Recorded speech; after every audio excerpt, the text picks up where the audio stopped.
the last game that we're talking about is BYU at number 7 Texas, 3:30 p.m. Eastern Time on ABC. Now, Dalton, a lot of people watching this right now are saying, wait a minute, you're not talking about Ohio State, Wisconsin.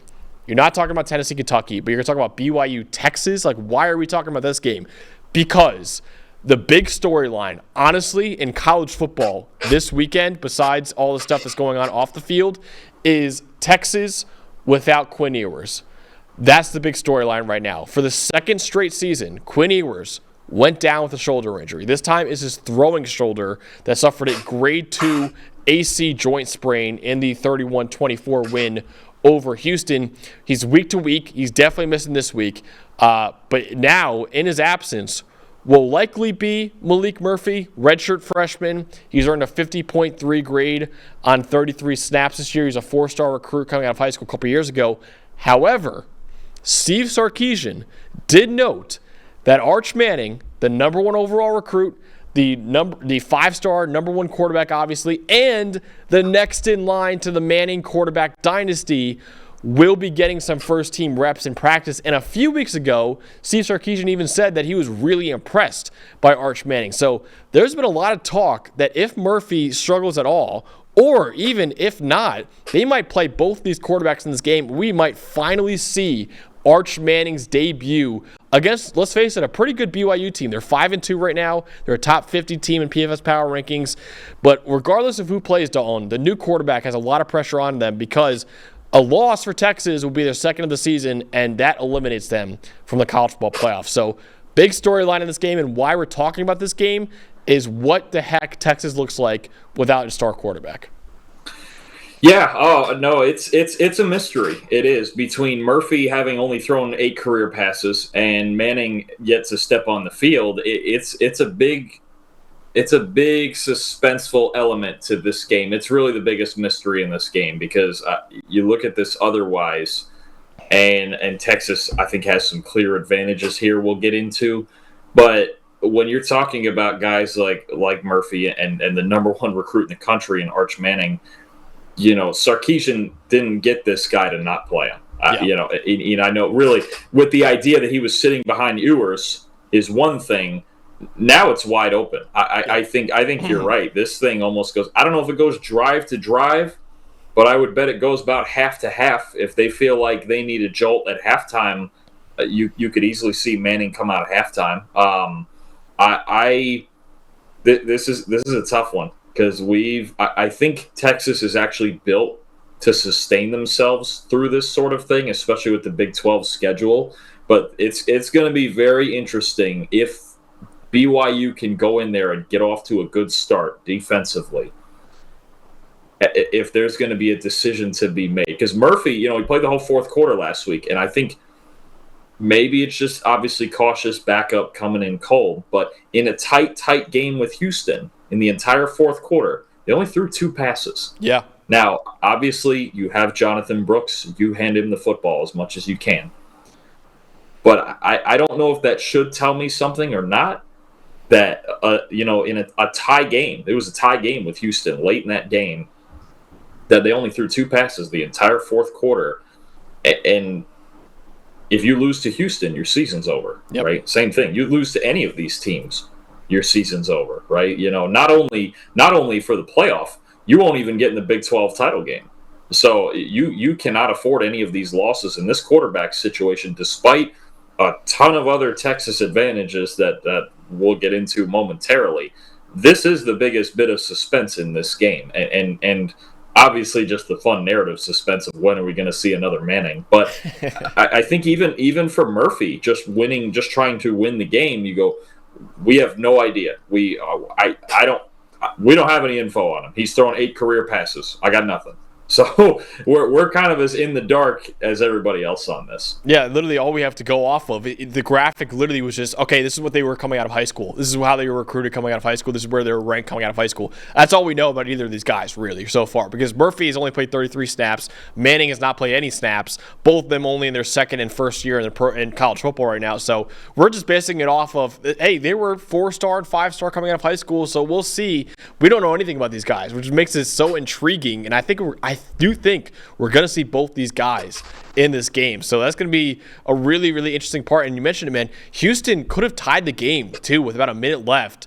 And then that game was probably going to overtime. And then who knows what happens after that. But thankfully, for Texas' sake, the defense made a big stop on 4th down to end up winning that game. But now you got a full game now of Malik Murphy or Arch Manning or both of them. It's going to be really interesting. But the big matchup for me, Dalton, is BYU needs to stop Jonathan Brooks. If they want any chance of this game, they got to stop Jonathan Brooks because right now he is 3rd among Power 5 running backs in rushing yards, and he's 3rd among Power 5 running backs in forced missed tackles. He's been one of the best running backs in college football this season, even after Texas lost Bijan Robinson and Rashawn Johnson. They still have one of the best running backs in college football. That shows how elite they are. They also, his backup is C.J. Baxter, who's a true freshman. He was the #1 running back coming out of high school, too. So this running back dynasty that they have going on will continue year after year after year with how well they're recruiting there.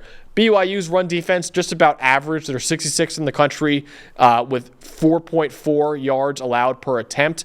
But I think in this game, BYU should stack the box, man, and make Malik Murphy or make Arch Manning prove that they are capable as a quarterback, because if not, if you take away Jonathan Brooks and this becomes a game where Malik Murphy or Arch Manning has to go out and win it, that could be the scenario where BYU pulls off the upset. But if Jonathan Brooks runs all over them, Texas is probably going to win this game pretty handedly. Yeah, I agree. I like the direction you're going there, and I think for me, I'm going to throw the counterpunch at make the quarterbacks beat you, which is what they should do. But I'll throw one thing at you. What's a quarterback's best friend? The tight end receiving core. Clean pockets. Oh, okay, yeah. Clean pockets, pass protection. BYU since week 4. All right, this covers 4 games. They have 2 sacks. Yeah. 2 in the last 4 games. Only Wake Forest has fewer. Okay, they just don't rush the passer. Their pressure rate in that span is the 9th worst in the country, and Texas has the 7th best pass protection in the country. Now, I do think I'm with you. They should ride Brooks and ride the defense and play complementary football. I think Sarkisian understands that, right? And I think he's got enough experience to know. He's been on enough of those teams to know when to lay off your quarterback a bit, right?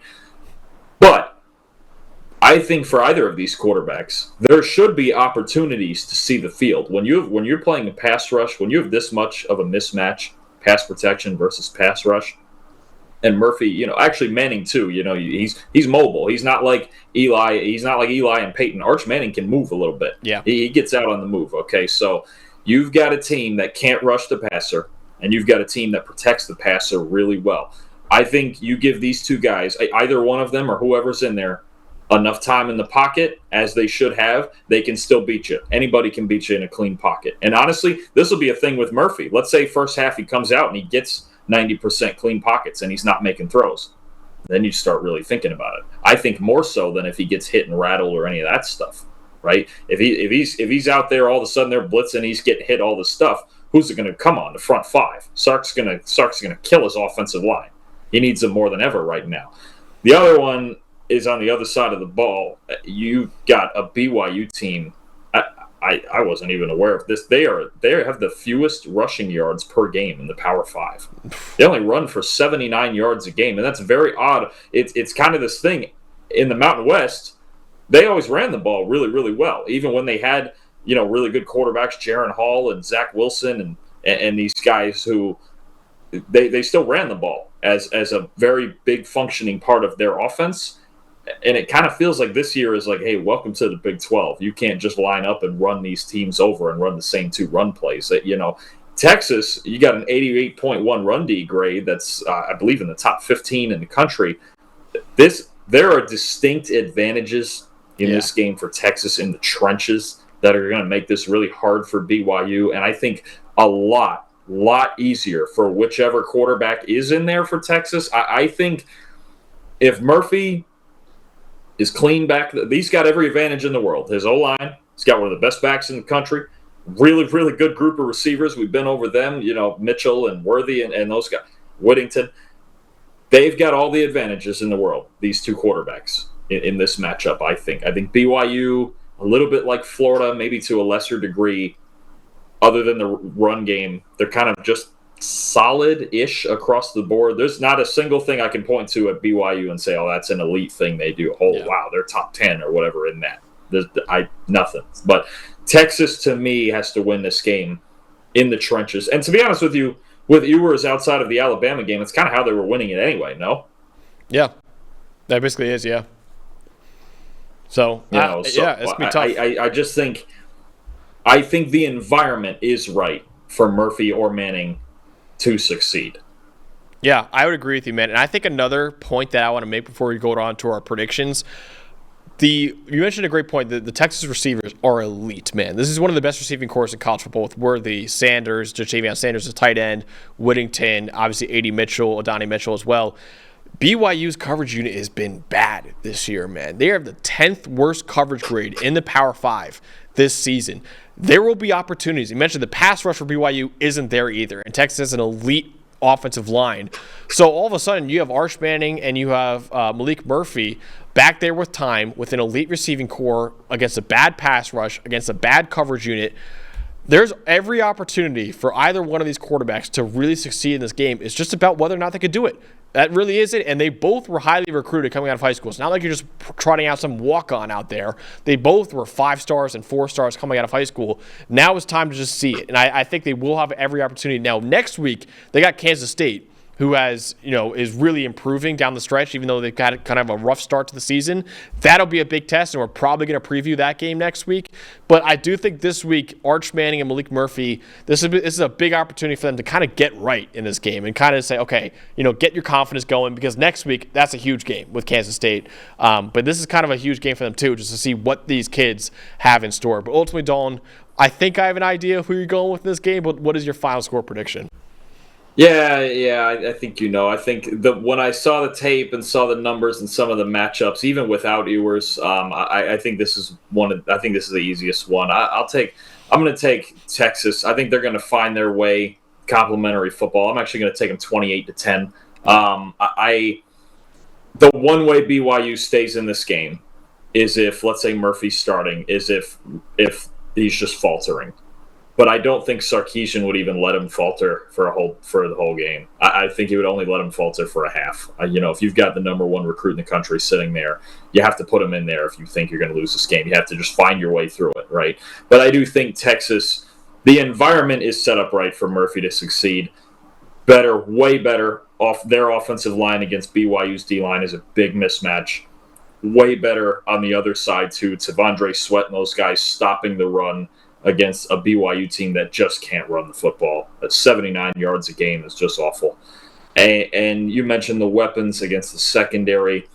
There's just no – if Quinn Ewers was in, there is basically, I don't think, any way BYU wins this game. The backups are the only reason they have a chance, and I just don't think – I think Sarkisian understands his team. Look, I think even with Ewers at times playing – just mediocre football, I think he's learned through enough of these games. I actually don't think this is going to look that different from most other Texas games that we've watched. I think they're going to be good in the trenches. We've talked about before, they're really a defensive team, man. Yeah.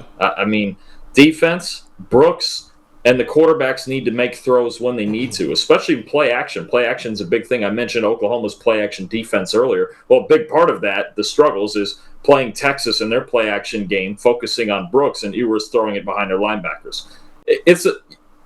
Texas has the advantages where they want them, and the quarterback thing is the biggest story. But I think it's the only way. Those one or both of those guys faltering is the only way BYU wins this game, because there's just not. I don't know where the cracks are. Yeah. I don't know. It's hard for me to find where BYU can succeed without really having it feel like Texas is screwing this up, if that makes sense. Give me 28-10 Texas. Yeah, I got 27-17 Texas in this one. I agree with you, man. And I would feel a little less confident in this Texas victory if the backup quarterback was some low 3-star recruit. Now, it is dangerous. Don't get me wrong. It is dangerous to just base an idea off a player based off his recruiting ranking. But at the same time, you have talented backup quarterbacks for Quinn Ewers. They had one of the best quarterback rooms in the country entering the season, and now is getting tested now without Quinn Ewers. So I got Texas 27-17. It won't be pretty, always be pretty in this game, but I think they'll survive without Quinn Ewers. Now, next week is a whole different story. When they got Kansas State, we'll see how well these two quarterbacks do in this game.